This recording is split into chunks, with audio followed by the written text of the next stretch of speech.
শ্যাম সুন্দর ব্লগে 510তম রঘুনাথ দাস গোস্বামীর পানিহাটি দণ্ড মহোৎসবে আপনাদের স্বাগত জানাই।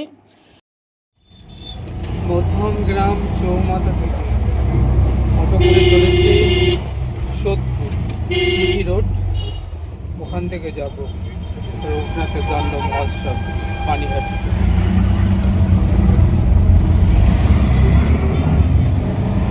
এখন রয়েছি অটোতে মধ্যমগ্রাম চৌমাথা থেকে জিটি রোড হয়ে যাব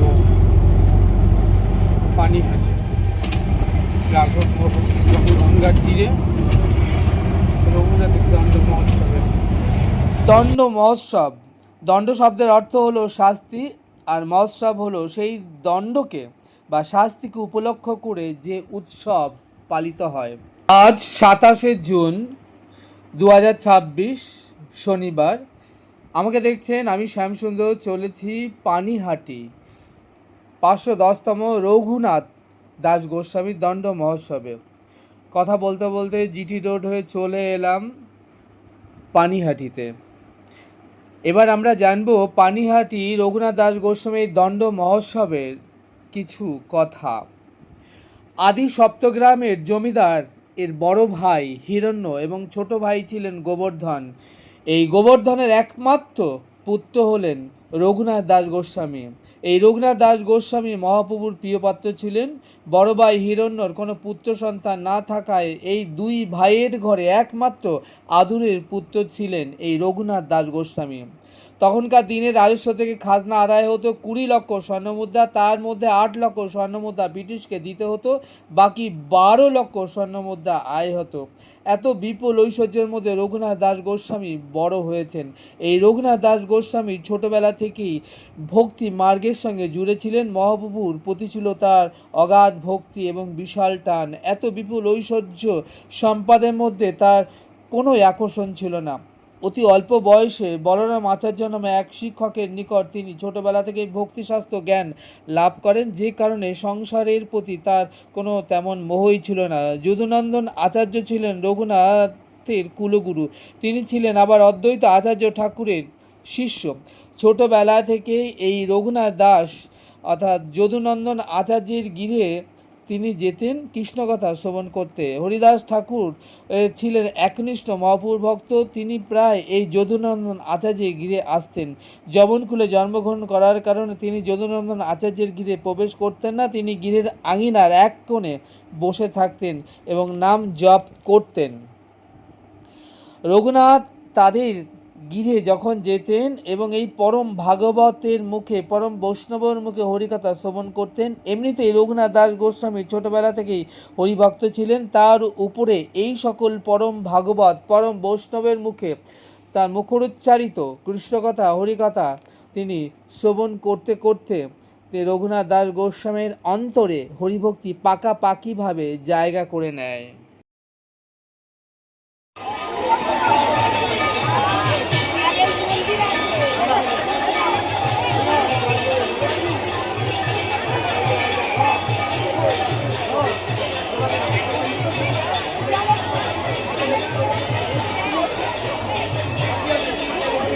প্রশান্ত দাস আরামবাগ থেকে এসেছেন। প্রশান্ত দাস, আপনি যেখানে থাকেন না কেন আপনার বাড়ির নাম আপনাদের হাতে দেখাচ্ছে আমাদের পৌরসভা থেকে সমস্যা। এদিকে জগন্নাথ মিশ্র মহাপ্রভুর পিতা অপকট হলেন ধরাধাম থেকে। মহাপ্রভু গয়াধামে গমন করলেন পিতার পিণ্ডদান করবার উদ্দেশ্যে। বিষ্ণু পাদপদ্মে চোখের জলে বক্ষ ভাসিয়ে তিনি গিরে ফিরে এলেন। 510তম পানিহাটি রঘুনাথ দণ্ড মহোৎসব 2026। আমি রয়েছি পানিহাটিতে। এরপর তিনি গিরে ফিরে এসে কেশব ভারতী থেকে সন্ন্যাস ধর্ম দীক্ষা গ্রহণ করলেন। নূতন নাম হলো শ্রীকৃষ্ণ চৈতন্য মহাপ্রভু। শ্রীকৃষ্ণ চৈতন্য কাকে বলে? কৃষ্ণ নামে যিনি জগৎ কৈলা ধন্যা তিনি শ্রীকৃষ্ণ চৈতন্য। রাধাভাই ভাবাবিষ্ট হয়ে মহাপ্রভু সংসার ত্যাগ করবেন। কোথা কৃষ্ণ বলে কাঁদতে কাঁদতে তিনি ছুটে চলেন বৃন্দাবনের উদ্দেশ্যে। পিছু পিছু নিত্যানন্দ মহাপ্রভু ছুটে গেলেন এবং ছল করে তিনি তাকে ফিরিয়ে নিয়ে এলেন শান্তিপুরে অদ্বৈত আচার্যের গৃহে।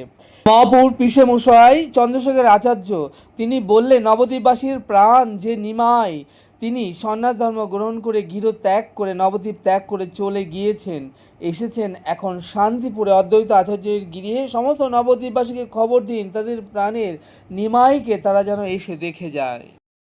এদিকে অদ্বৈত আচার্য প্রভু খবর দিলেন, নবদ্বীপের প্রাণ নিমাই সন্ন্যাস ধর্ম গ্রহণ করে নাম হয়েছেন শ্রীকৃষ্ণ চৈতন্য মহাপ্রভু হয়ে তিনি শান্তিপুরে অদ্বৈত আচার্যের গৃহে এসেছেন। রঘুনাথ যদি চায় তিনি যেন এসে দেখা করে যেতে পারেন।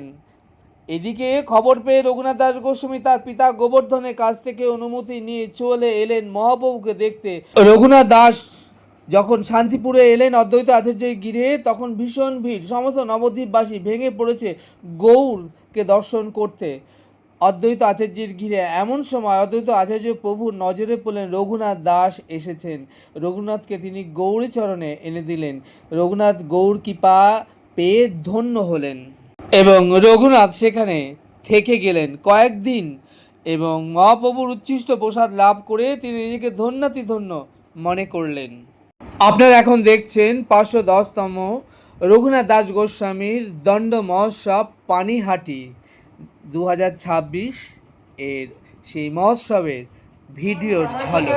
আপনি বাড়ির লোক গাড়ি চলে যাচ্ছে, আপনার বাড়ির লোক গাড়ি চলে যাচ্ছে, আরো কি তখন জমাই থেকে এসছে।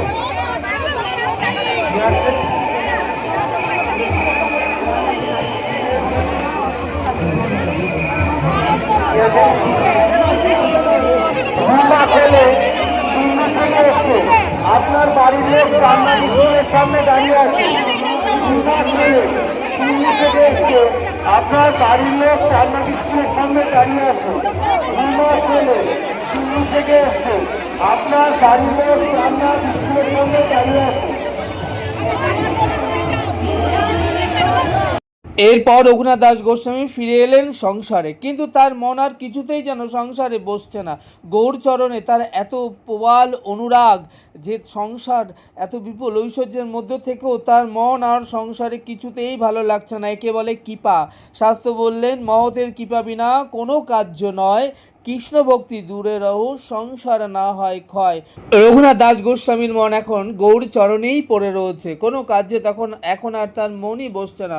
সব সময় তিনি গৌরের কথাই চিন্তা করেন। তার ভাবটা এমন, গৌর নাম অমিয় ধাম, প্রীতি গৌর গাথা, আবার জীবনে গৌর, মরণে গৌর, গৌর গলার হারা, আবার শয়নে গৌর, স্বপ্নে গৌর, গৌর নয়নের তারা, গৌর বিহনে নাবাচি পরাণে, তাই তো গৌর করেছি সার, গৌর বলে যাহুক পরাণ, কিছু নাহি চাহিয়ার, গৌর ধর্ম গৌর কর্ম গৌর বেদের সার, ওগো গৌর পদে প্রাণ সপেছি গো, গৌর করিবে পার। গৌরাঙ্গ হে গৌরাঙ্গ হে প্রাণ গোরা গৌরাঙ্গ হে, আমার সচি মায়ের প্রাণ ধন গৌরাঙ্গ হে, সচি মায়ের প্রাণ ধন গৌরাঙ্গ হে, আমার বিষ্ণু প্রিয়ার প্রাণ গোরা গৌরাঙ্গ হে, বিষ্ণু প্রিয়ার প্রাণ গোরা গৌরাঙ্গ হে, নাতুয়া মূরতি গোরা গৌরাঙ্গ হে, নিতাই তাদের প্রাণ ধন গৌরাঙ্গ হে, অদ্বৈতের আনানিধি গৌরাঙ্গ হে, প্রাণপতি গৌরাঙ্গ হে, গদাধর প্রাণপতি গৌরাঙ্গ হে, নাটুয়া মূরতি গোরা গৌরাঙ্গ হে, সংকীর্তনের পিতা গোরা গৌরাঙ্গ হে, আমার আগে গোরা পিছে গোরা গৌরাঙ্গ হে, আগে গোরা পিছে গোরা গৌরাঙ্গ হে, আর পিছে গোরা গৌরাঙ্গ হে, আরে গোরা গোরা গোরা গৌরাঙ্গ হে, গোরা গোরা গোরা গোরা গৌরাঙ্গ হে, গোরা প্রাণ গোরা গৌরাঙ্গ হে, মূরতি গোরা গৌরাঙ্গ হে,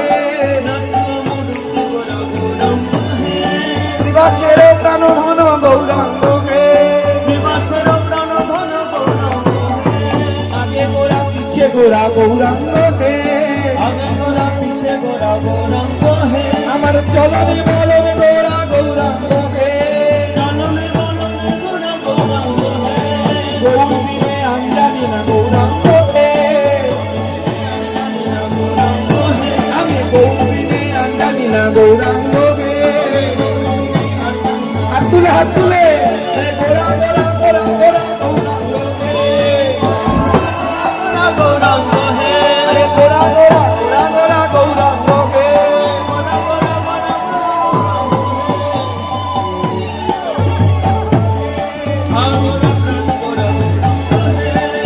গোরা প্রাণ গোরা গৌরাঙ্গ হে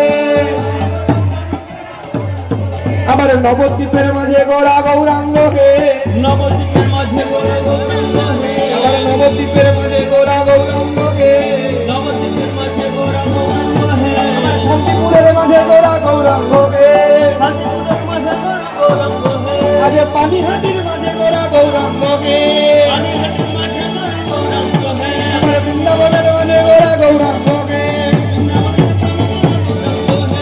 হৃদয় মন্দিরে গোরা গৌরাঙ্গ হে এই ভক্ত সঙ্গের মাঝে গোরা গৌরাঙ্গ হে নিতাই গৌর হরি বল গৌর হরি বল গৌর হরি বল নিতাই গৌর হরি বল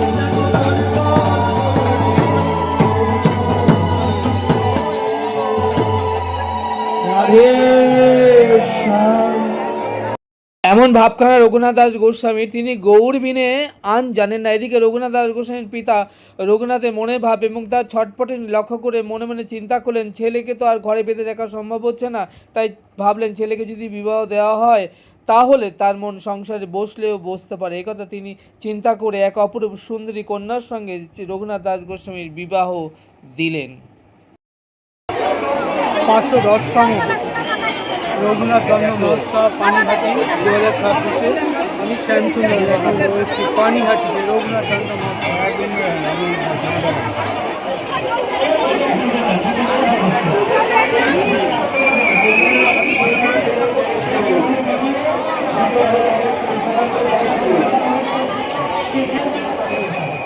পানিহাটি দণ্ড মহোৎসবে আমাকে দেখছেন, আমি শ্যামসুন্দর 2026-এ রয়েছি পানিহাটি দণ্ড মহোৎসবে গঙ্গার তীরে। লাখো লাখো ভক্ত সমাগম এখানে চলছে। রঘুনাথ দণ্ড মহোৎসব চিরে দধি উৎসব, ভক্তদের সেবা দিচ্ছেন। আর আমার সামনে দেখছেন ইস্কন টেম্পল।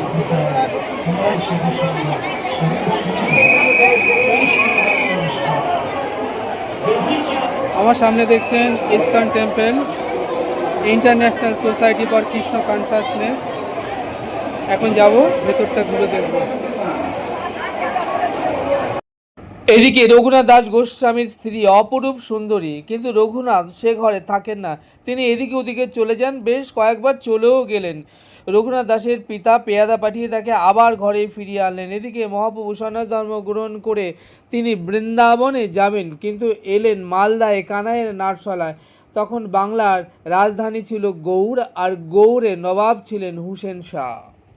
মহাপ্রভু কানাই নাটশালা হয়ে তিনি ফিরে এলেন অগ্রদ্বীপে। এদিকে রঘুনাথ দাস গোস্বামী সে খবর পেলেন এবং তিনি এটাও পেলেন যে অদ্বৈত আচার্যের গিরে শান্তিপুরে মহাপ্রভু অবস্থান করছেন। রঘুনাথ দাস তার পিতাকে বললেন, আমি শান্তিপুরে যাব অদ্বৈত আচার্যের গিরে গৌরকে দর্শন করতে। রঘুনাথের পিতা গোবর্ধন বললেন, বেশ যাও। তিনি অনুমতি দিলেন। ছেলে যদি এইদিকে ওদিকে আবার চলে যায়, তাই তিনি সঙ্গে পেয়াদা পাঠিয়ে দিলেন এবং ছেলের সাথে কিছু অর্থকড়ি দিয়ে দিলেন। রঘুনাথ দাস গোস্বামী যখন শান্তিপুরে এলেন, অদ্বৈত আচার্য ঠাকুর রঘুনাথকে নিয়ে এলেন গৌরচরণে। মহাপ্রভু রঘুনাথের চঞ্চলতা লক্ষ্য করে বললেন, স্থির হইয়া ঘরে ফিরে যাও, না হও বাতুল। ক্রমে ক্রমে লোকে পায় ভব সিন্ধুকুল। বললেন, শান্ত হও, ঘরে ফিরে যাও। একবারে বৈরাগী হওয়া তো যায় না। যখন মন শান্ত হবে, ইন্দ্রিয়গণ তোমার বশীভূত হবে, তখন এই সকল ইন্দ্রিয় দিয়েই তুমি কৃষ্ণ সেবায় রত হবে, ভজন করবে। আরও বললেন, মর্কট বৈরাগ্য না করো লোক দেখাইয়া, যথাযোগ্য বিষয় ভুঞ্জ অনাসক্ত হইয়া। অন্তরে বৈরাগ্য করো, বাইরে লোকাচার, অচিরাতে কৃষ্ণ তোমায় করিবেন উদ্ধার। এই সংসারে যা কিছু দেখছো তা সবই কৃষ্ণেরই দ্রব্য, তা ভোগ করো অনাসক্ত হইয়া, তার ভোগ লাগিয়ে তার প্রসাদ পাও, যা পেয়েছো তুমি তাতেই সন্তুষ্ট রাখো, আর অন্তরে বৈরাগ্য রাখো, বাইরে লোকাচার। এটা অন্তরের ভক্তি, এটা লুকিয়ে রাখতে হয়। রঘুনাথকে বললেন, এই যে তুমি বারবার ঘর ছেড়ে পালাচ্ছ আর পালিয়ে পালিয়ে বেড়াচ্ছ, এবার তুমি শান্ত হও। ভক্তি হলো ধন, রাধা কৃষ্ণ হলো প্রেমধন, সর্বোচ্চ ধন। আপনি মূল্যবান ধন অলংকার আদি কি করবেন? প্রকাশ করে জনসমক্ষে নিয়ে ঘুরে বেড়াবেন, তবে সেটা চুরি হয়ে যেতে পারে। তাই তিনি রঘুনাথকে বললেন, রঘুনাথ, অন্তরের যে ভক্তি ধন লুকিয়ে রাখো। মহাপ্রভু শিক্ষার মাধ্যমে জানালেন যে ভক্তি ধন লুকিয়ে রাখতে হয়, না হলে চুরি হয়ে যেতে পারে। মহাপ্রভুর কাছ থেকে রঘুনাথ দাস গোস্বামী আজকে এই শিক্ষা গ্রহণ করে তার কৃপাধন্য হয়ে তিনি ঘিরে ফিরে এলেন। এরপর রঘুনাথ দাস গোস্বামী তার পিতার সঙ্গে তিনি কাচারিতে যেতে লাগলেন, স্বাভাবিক হতে লাগলেন। এদিকে পিতা গোবর্ধন পুত্রকে দেখে ভাবলেন, পুত্রের একই পরিবর্তন, পুত্রকে দেখে একেবারে স্বাভাবিক মনে হচ্ছে, গৃহকর্মে তিনি মন দিয়েছেন।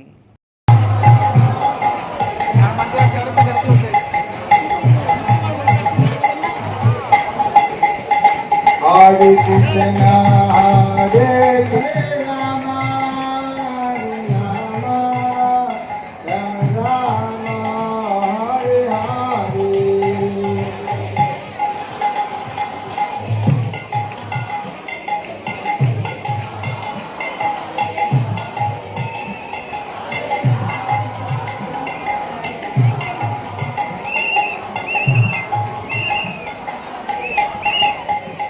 Hare Krishna, Hare Krishna, Krishna Krishna, Hare Hare, Hare Rama, Hare Rama, Rama Rama, Hare Hare.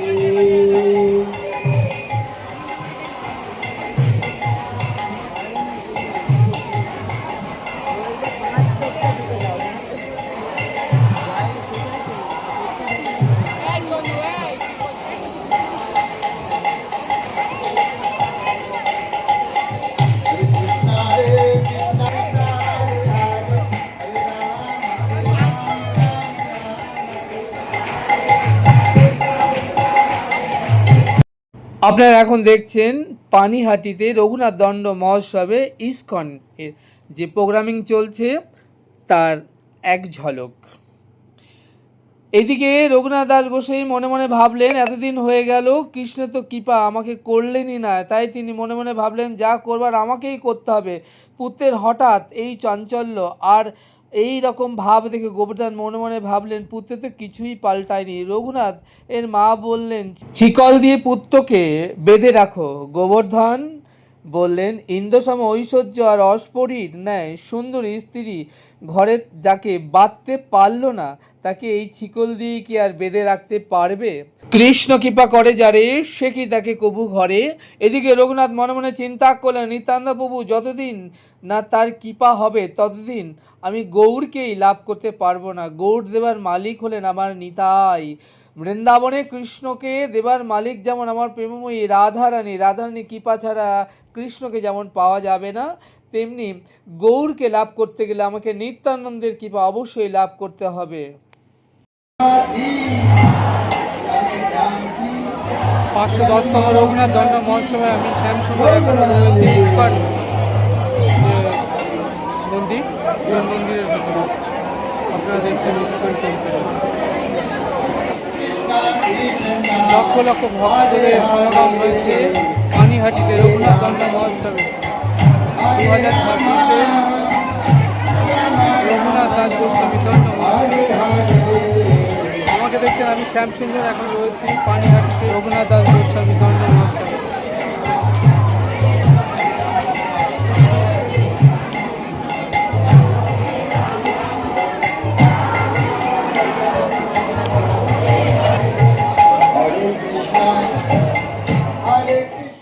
এদিকে নিত্যানন্দ মহাপ্রভুর একনিষ্ঠ ভক্ত ছিলেন রাঘব পণ্ডিত। তিনি ব্রজলীলায় ছিলেন ধনিষ্ঠা। তার সেবা ছিল কৃষ্ণ উচ্ছিষ্ট প্রসাদ এনে রাধারানীকে সেবা দিতেন। দুর্বাসা মুনি থেকে রাধারানী একটি বর লাভ করেছিলেন যে রাধারানীর হাতে যা অন্ন ব্যঞ্জন তিনি রন্ধন করবেন, রাধারানী তার সেই সেবা যারা পাবে তার স্বাদ হবে অমৃত তুল্য। তাই মা যশোমতী মাঝে মাঝে তার গোপালের জন্য রাধারানীকে ডেকে এনে রন্ধন করাতেন, আর তার গোপালের সেবার পর সেই উচ্ছিষ্ট এই যশোমতীর যে দাসী ধনিষ্ঠা তিনি নিয়ে রাধারানীকে দিতেন। সেই দাপট যুগে ধনিষ্ঠা, কলিযুগে তিনি এসেছেন রাঘব ভবনে রাঘব পণ্ডিত হয়ে। রাঘব পণ্ডিত তিনি খুব পরিপাটি করে মহাপ্রভুকে ভোগ লাগাতেন এবং সেই সেবা দ্রব্যগুলো মহাপ্রভু আনন্দের সঙ্গে গ্রহণ করতেন। আপনারা এখন দেখছেন পানিহাটি রঘুনাথ দণ্ড মহোৎসব 2026-এ ইসকন এর পক্ষ থেকে ভক্তদেরকে যে খিচুড়ি প্রসাদ এবং চিড়ে দধির ভোগ মহাপ্রসাদ সেবা দেওয়া হচ্ছে। এদিকে সন্ন্যাস ধর্ম গ্রহণ করে মহাপ্রভু যখন নীলাচলে চলে যাচ্ছেন তখন রাঘবকে ডেকে বলেন, রাঘব আমি তো আর আসবো না, এখন থেকে নিত্যানন্দ এখানে আসবে এবং আমার হয়ে তোমার সেবার দ্রব্যগুলো গ্রহণ করবে, নিত্যানন্দের মধ্যেই আমি প্রবিষ্ট থাকব। মহাপ্রভু বলে গেলেন, আমি 4 জায়গাতে অনাদি অনন্তকাল ধরে বিরাজ করব, নিত্যানন্দের নর্তনে, রাঘব ভবনে, শিবাস অঙ্গনে আর শচীর রন্ধনে। পানিহাটি রঘুনাথ দাস গোস্বামী দণ্ড মহোৎসব 2026-এ আমি এখন রয়েছি পানিহাটি গঙ্গার তীরে ইসকন মন্দিরে যে ক্যাম্পিং আছে, যেখানে মহাপ্রসাদ ব্যবস্থা করেছেন ভক্তদের জন্য, সেই মহাপ্রসাদ ক্যাম্পিং।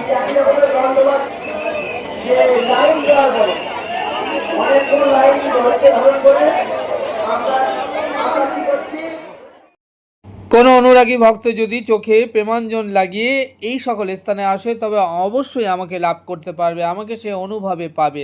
এদিকে রঘুনাথ দাস গোস্বামী প্রভু তিনি জানতে পারলেন যে নিত্যানন্দ মহাপ্রভু রাঘব ভবনে আসছেন, তাই তিনি পিতার কাছে অনুমতি চাইলেন। পিতা আমি যাব নিত্যানন্দ প্রভুর দর্শনে। পিতা গোবর্ধন ভাবলেন পুত্রকে তো আর আটকে রাখা যাবে না, তাই বলেন বেশ যাও, সঙ্গে কিছু লেটেল বস্ত্র আদি ফল মূল আহার্য দ্রব্য এবং কিছু অর্থকড়িও সাথে দিয়ে দিলেন। এদিকে রঘুনাথ দাস গোস্বামী মনে মনে চিন্তা করলেন, আমি মহাপ্রভুর চরণ লাভ করেছি, অদ্বৈত আচার্য প্রভুর কৃপা লাভে ধন্য হয়েছি, কিন্তু নিত্যানন্দ প্রভুর চরণ তো এখনো লাভ করাই হয়নি। এদিকে রঘুনাথ দাস গোস্বামী পানিহাটি গ্রামে এলেন নিত্যানন্দ প্রভুর দর্শনে। একটা বট বৃক্ষের নিচে নিত্যানন্দ মহাপ্রভু উপবেশন করে বসে আছেন, আর তার চারিদিকে ঘিরে বসে আছেন অগণিত ভক্তমণ্ডলী। পবিত্র গঙ্গার তীরে বৃক্ষমূলে নিত্যানন্দ মহাপ্রভু অবস্থান করছেন। দূর থেকে রঘুনাথ গোস্বামী দেখছেন তার অঙ্গ কান্তি থেকে যেন কোটি সূর্যের সম প্রভা নির্গত হচ্ছে। রঘুনাথ দাস গোস্বামী এই দৃশ্য দেখে তিনি অবাক বিস্মিত হলেন। তখন দূর থেকেই দণ্ডবাদ করলেন, ভাবলেন আমার তো কাছে গিয়ে চরণ স্পর্শ করার যোগ্যতাই নেই। একজন সেবক বললেন নিত্যানন্দ প্রভুকে, প্রভু ওই দেখুন রঘুনাথ দাস গোস্বামী আপনাকে দণ্ডবাদ করেছে। প্রভু কয়ে, রে রে রে চোরা দিলি দর্শন, আজ তোরে দিমু দণ্ড। বললেন, চোরা এতদিনে এসেছিস, আজ তোকে আমি শাস্তি দেব, ধরে নিয়ে আয়। সেবকগণ রঘুনাথকে নিত্যানন্দ প্রভুর চরণে এনে দিলেন। নিত্যানন্দ প্রভু রঘুনাথ এর মস্তকে তার চরণ দিলেন। নিতাই পদ কমল কোটিচন্দ্র সুশীতল, যে ছাওয়ায় জগৎ জুড়াই, হেরো নিতাই বিনে ভাই, রাধা কৃষ্ণ পাইতে নাই। দৃঢ় করি ধরো নিতাইয়ের পায়, সেই সম্বন্ধ নাহি যার, বৃথা জন্ম গেল তার, সে পশু বড় দুরাচার। ভক্তরা হরিবোল বলে উঠলেন, হরিবোল। রঘুনাথ দাস গোস্বামী এই যে নিত্যানন্দ প্রভুর চরণ পেলেন, আর পেয়েছিলেন সেন শিবানন্দের বক্ষে নিত্যানন্দের চরণ। নিত্যানন্দ প্রভু রঘুনাথকে বললেন, নিকটে না আইসো চোরা, থাকো দূরে দূরে, আজি তোমারে পাইয়াছি, দণ্ড দিমু তোমারে। কি দণ্ড দেবে না, দধি চিরা ভক্ষণ করাও মোরে, আর যত আছে ভক্তগণে। শুনিয়া রঘুনাথের হইল মনে বড় আনন্দিত। আমাকে দেখছেন আমি শ্যাম সুন্দর এখন দাঁড়িয়ে আছি পানিহাটি দণ্ড মহোৎসব 2026-এ গঙ্গার ঘাটে। রঘুনাথ সব ভক্তদেরকে নিয়ে অমনি ছুটে গেলেন, গিয়ে দই চিড়ে খই কলা গুড় নারকেল দুগ্ধ মিষ্টান্ন দ্রব্য আদি আনালেন। সঙ্গে সঙ্গে পার্শ্ববর্তী গ্রাম থেকে মাথায় করে বড় বড় ঝুড়িতে চিড়ে দই খই দুগ্ধ মিষ্টান্ন দ্রব্য আদি নিয়ে এলেন বহু মানুষ, এবং শুরু হলো মহা ধুমধাম করে রঘুনাথের দণ্ড মহোৎসব। সেই থেকে আজ অবধি 510তম বর্ষে চলছে পানিহাটিতে গঙ্গার তীরে রঘুনাথের চিরে দধির দণ্ড মহোৎসব। 510তম রঘুনাথ দাস গোস্বামী দণ্ড মহোৎসব পানিহাটি 2026-এ। আমাকে দেখছেন আমি শ্যামসুন্দর, এখন রয়েছে গঙ্গার ঘাটে। প্রতি বছরের ন্যায় এবছরও 2026-এ পানিহাটিতে 510তম রঘুনাথ দাস গোস্বামীর দণ্ড মহোৎসবের আয়োজন করা হয়। সেই উপলক্ষে নানান সাংস্কৃতিক উৎসবের আয়োজন করা হয়। নাম সংকীর্তন ভাগবত কথা, লক্ষ লক্ষ ভক্ত সাধুগুরু বৈষ্ণবের ঢল নামে পানিহাটিতে গঙ্গার ঘাটে। এছাড়া রাঘব ভবনে চলছে মহা উৎসব। আমাকে দেখছেন আমি শ্যামসুন্দর, এখন পানিহাটি দণ্ড মহোৎসব 510তম রঘুনাথ দাস গোস্বামী দণ্ড মহোৎসবে। আমাকে দেখছেন আমি শ্যামসুন্দর, এখন এই গঙ্গায় স্নান করে উঠলাম।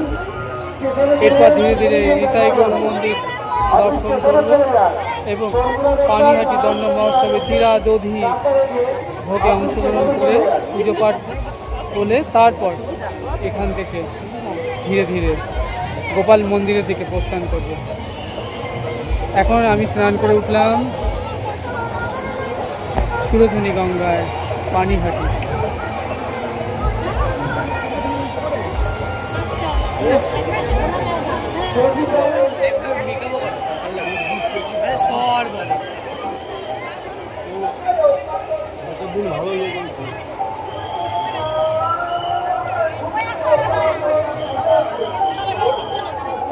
আপনার জন্য আপনার লোক এখানে অপেক্ষা করছে। আগত সকল পুণ্যার্থীদের কাছে আমাদের বড় অনুরোধ, আপনারা আপনাদের মোবাইল ফোন মানি ব্যাগ এবং কাজের ব্যাগ দায়িত্ব সহকারে আপনারা আপনাদের কাছে রাখুন, যাতে কোনো জিনিস ধোয়া না যায়।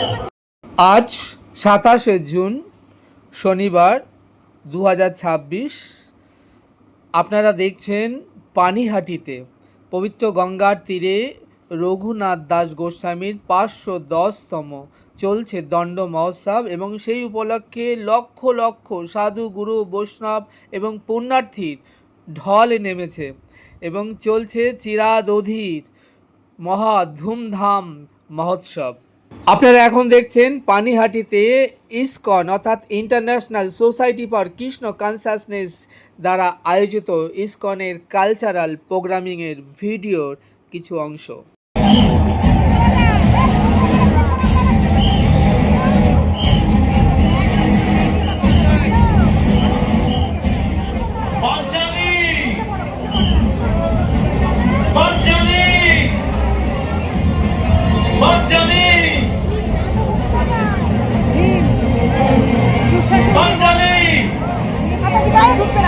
পাঞ্চালি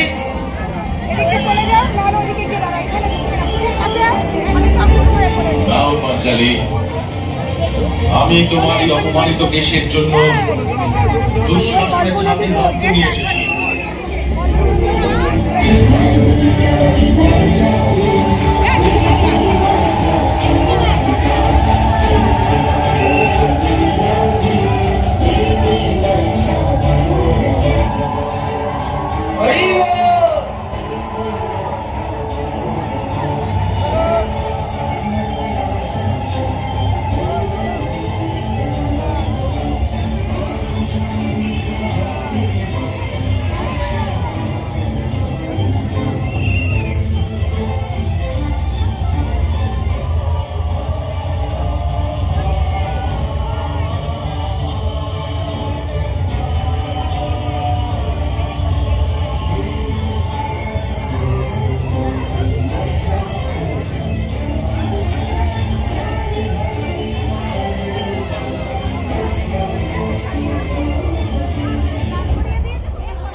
কৃষ্ণা, আমি কৃষ্ণের সখী কৃষ্ণা, আমি দ্রুপদ দুহিতা দ্রৌপদী।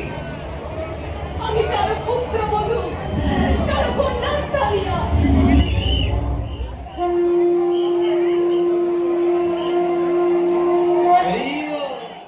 আপনারা এখন দেখছেন পানিহাটিতে 510তম রঘুনাথ দাস গোস্বামীর দণ্ড মহোৎসবে ইসকনের কালচারাল প্রোগ্রাম এবং তার সঙ্গে চলছে খিচুড়ি মহাপ্রসাদ এবং চিড়ে দধির মহা উৎসব। ভক্তদের যে সেবা করানোর আয়োজন করা হয়েছে, এখানে সুন্দর সুস্থভাবে সকল এই যে লাখো লাখো ভক্তদের জন্য প্রসাদের ব্যবস্থা করা হয়েছে। তারা মহাপ্রসাদ পাচ্ছেন, কেউ দাঁড়িয়ে কেউ বসে, এবং আনন্দের সঙ্গে খুব সুন্দরভাবে প্রত্যেকের প্রসাদের ব্যবস্থা করা হয়েছে। এছাড়া নানান স্বেচ্ছাসেবী সংস্থা থেকেও ভক্তদের জন্য প্রসাদের ব্যবস্থা করা হয়। হরে কৃষ্ণ। আপনাদের ভক্তগণ আজ থেকে 510 বছর পূর্বে এই মহাপুণ্যবান মহাপুণ্যতিথি, এই মহাপুণ্য স্থানে এখন দেখছেন কথা বলতে বলতে চলে এলাম রাঘব ভবনে। রাঘবের প্রাণ নিতাই গৌর রাধেশ্যাম। এই রাঘব ভবন অপ্রাকৃত ভূমি, যেখানে এসেছেন শ্রীমান নিত্যানন্দ মহাপ্রভু, আমার গৌরাঙ্গ মহাপ্রভু এবং আমার পরম পূজ্য গুরুদেব প্রভুপাদ শ্রীমৎ রঘুনাথ গোস্বামী মহারাজ। এখানে অগণিত সাধু গুরু বৈষ্ণব মহাজনেদের চরণ ধুলি পড়েছে এবং এই রাঘব ভবন পুণ্য তীর্থে পরিণত হয়েছে। দেখুন, এখানে লক্ষ লক্ষ ভক্ত, তাদের প্রসাদের ব্যবস্থা এবং সেবারও আয়োজন আছে এখানে। দেখুন, সেই রাঘব ভবনে চলছে মহা উৎসব। অনিতা দাস বেলঘরিয়া থেকে এসেছেন। আপনার নাতনি অয়ন্তিকা মণ্ডল আপনার থেকে বিচ্ছিন্ন হয়ে হারিয়ে গিয়েছেন। মেয়েটি খুব কান্নাকাটি করছে, রাঘব ভবনে রয়েছে। আপনি যেখানেই থাকুন, আমার এই ঘোষণা রাঘব ভবনের পক্ষ থেকে এই ঘোষণা যদি শুনতে পান, আপনার রাঘব ভবনে এসে যোগাযোগ করুন। বেলঘরিয়া থেকে এসেছেন অনিতা দাস এবং তার সঙ্গীরা, তাদের সাথে এসেছে ছোট্ট ভক্ত অনিতা মণ্ডল, সে হারিয়ে গিয়েছে। রাঘব এসেছেন, তারা যদি শুনতে পান আপনারা আসুন, রাঘব ভবনে চলে আসবেন। তারা রাজনী খুব কান্নাকাটি করছে। মন্দিরে যারা বসে আছে, রাঘব ভবনের নাট মন্দিরে যারা বসে আছেন ভক্তগণ, আপনাদের বারবার অনুরোধ করছি, আপনারা উঠে পড়ুন, আপনারা বসবেন না। এখানে যিনি প্রসাদ বিতরণ করছেন, তিনি বাইরে গিয়ে প্রসাদ বিতরণ করুন। এখানে অযথা ভিড় সৃষ্টি করবেন না। এখান থেকে বাইরে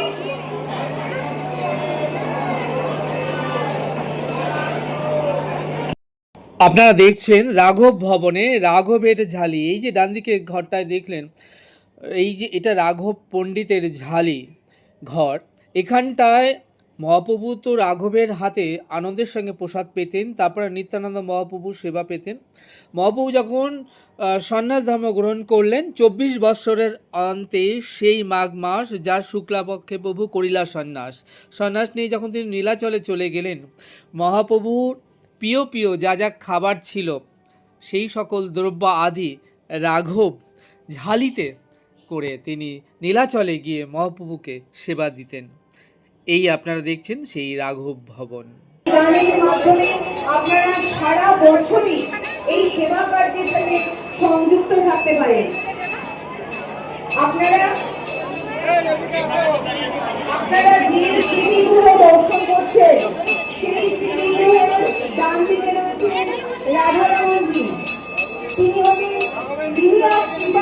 পেয়েছেন রঘুনাথ দাস গোস্বামী। সেই রঘুনাথ দাস গোস্বামীর পূর্ণপুরুষের চরিত্র দেব। রঘুনাথ দাস গোস্বামী ছিলেন আদি সপ্তগ্রামের জমিদারের একমাত্র সন্তান। সন্ন্যাস গ্রহণের পর তিনি শ্রীবিগ্রহের সেবার ভার দিয়ে দিয়েছিলেন রাঘব পণ্ডিতকে। রাঘব পণ্ডিতের শ্রীবিগ্রহ পেয়েছেন। আজ আপনার আমার সকলের উপরে সেবার ভার নষ্ট হয়েছে। আপনারা এখন দেখছেন পানিহাটিতে রাঘব ভবন। এই রাঘব ভবনে না এলে পানিহাটিতে রঘুনাথ দাস গোস্বামীর দণ্ড মহোৎসবে আসাটা যেন সার্থকই হয় না। এই পুণ্যভূমিতে সারা বছরই সাধু গুরু বৈষ্ণব তীর্থযাত্রী পুণ্যার্থীর ভিড় লেগেই থাকে। এখানে ভক্তদের প্রসাদেরও ব্যবস্থা রয়েছে, আর এই ভক্তদের দান দক্ষিণায় এই মন্দিরের সেবা কার্য পরিচালিত হয়। এখন আপনারা দেখতে পাচ্ছেন এখানে হাজার হাজার ভক্ত তারা দর্শন করছেন রাঘব ভবন। এবার ঘরে ফেরবার পালা। এই রাঘব ভবনে প্রণাম জানিয়ে রঘুনাথ দাস গোস্বামীর 510তম দণ্ড মহোৎসবে আগত সমস্ত সাধু গুরু বৈষ্ণবদের চরণে কোটি কোটি প্রণাম জানিয়ে সকলের চরণ রজ মাথায় মেখে 2026-এর 510তম রঘুনাথ দাস গোস্বামীর দণ্ড মহোৎসব থেকে গৃহের দিকে প্রস্থান করব। আজ এটুকুই। আপনারা আমাদের সঙ্গে জুড়ে থাকুন আর ঘরে বসেই দেখতে থাকুন রঘুনাথ দাস গোস্বামীর দণ্ড মহোৎসবের এই ছোট্ট সুন্দর ভিডিওটি। আশা করব আপনাদের বেশ ভালো লাগবে। চ্যানেলটি সাবস্ক্রাইব করবেন। আপনারা ভালো থাকবেন, সুস্থ থাকবেন, আনন্দে থাকবেন। তাহলে দেখা হচ্ছে আগামীতে এরকম আরও একটি নতুন সুন্দর ভিডিওর সাথে। সেই অবধি আমার সঙ্গে প্রেম সে বলুন রাধে রাধে।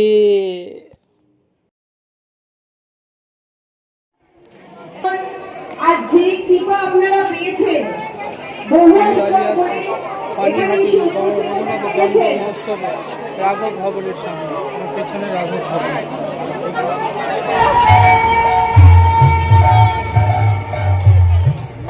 কি বলছে রাধারানী কেটে কেটে বলছে ভাষা আমি নাকি জানতাম আমার শুরু করে এই ভালো লাগে